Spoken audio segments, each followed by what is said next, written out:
But it's definitely worth picking up. It's a fun story. You know, if you're a Doctor Who fan, it's a pretty fun story.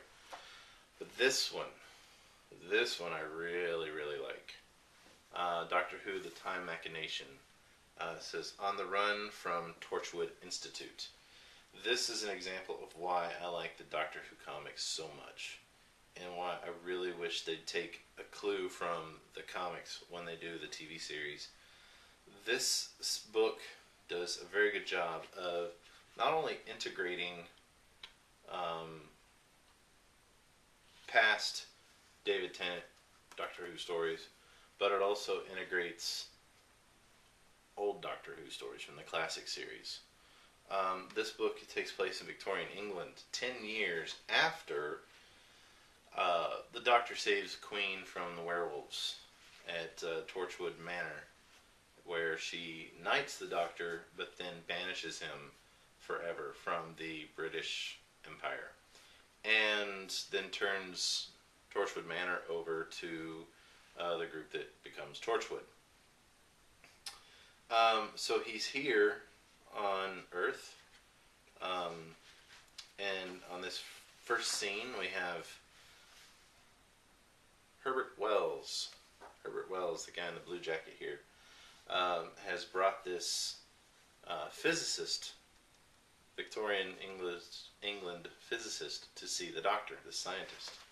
Of course, the Doctor's like, "Oh, your name's John Smith. What a coincidence."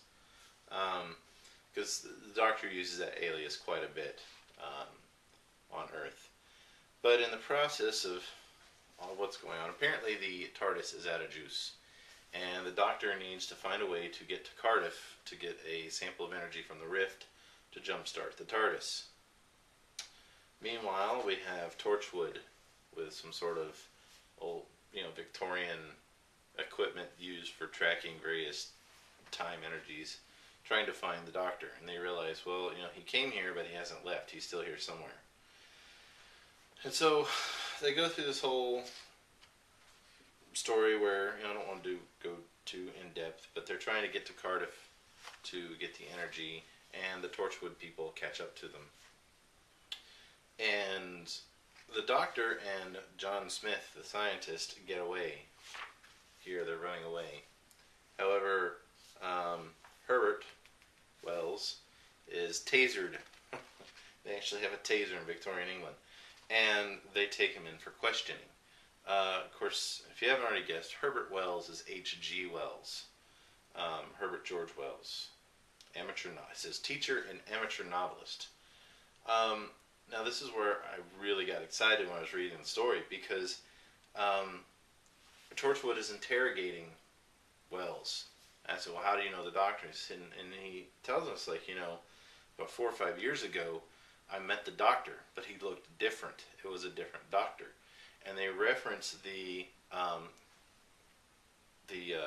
Colin Baker series, Time Lash, where in that particular storyline, the Doctor and Perry come back to Victorian England, and they end up picking up H.G. Wells, and they travel back to this planet Carfell, and it actually talks about it here, but they go back to this planet Carfell, where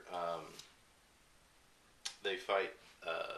He helps the Doctor and Perry fight against Morlax and the Borad, and eventually win. And I'm not going to go too much into that episode, but I just thought it was so cool that they bring up, an actual old storyline from the actual TV series. And that's why I like the comics so much. So they finish interrogating them. They come up with this plan, apparently, to capture the Doctor. They work with H.G. Wells. They're going to try to capture him. But it turns out that,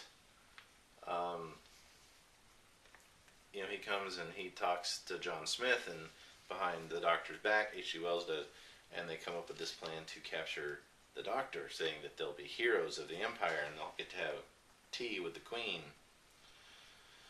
So H.G. Wells exits the TARDIS to go get Torchwood. Torchwood arrives, and the Doctor says, well, actually, the joke's on you. This physicist apparently is another time traveler that has traveled back in time to commit a murder to change the future, and the Doctor's trying to keep that from happening.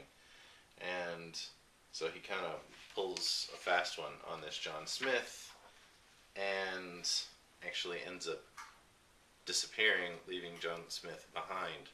And H.G. Wells yells, "That's the doctor," and points at John Smith and tells Torchwood that's the doctor. So they taser him and take him into custody and put him into lockup, and et cetera, et cetera, et cetera.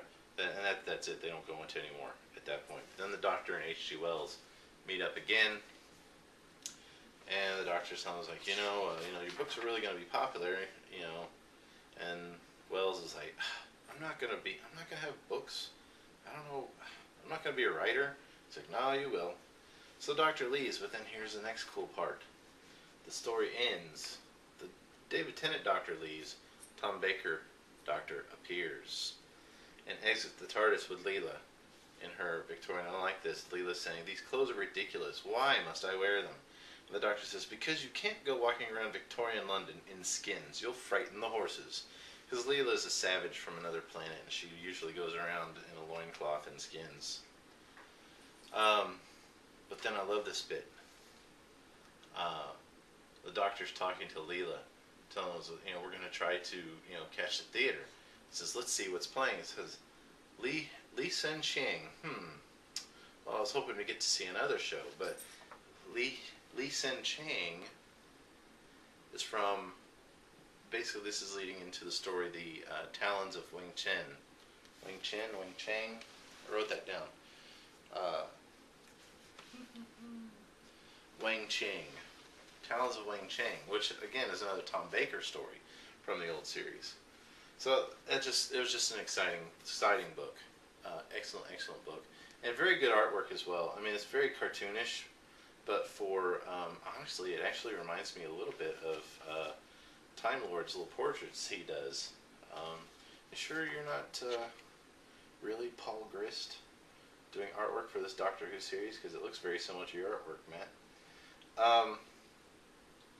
Yeah, excellent book. So Doctor Who fans, if you're not buying the comics, check them out. Definitely get this one. Very good book. Alright, so I've rambled on long enough about the comics I picked up today with another review about a book I was excited about. So, anyways, thanks for watching. Stay tuned. Talk to you later.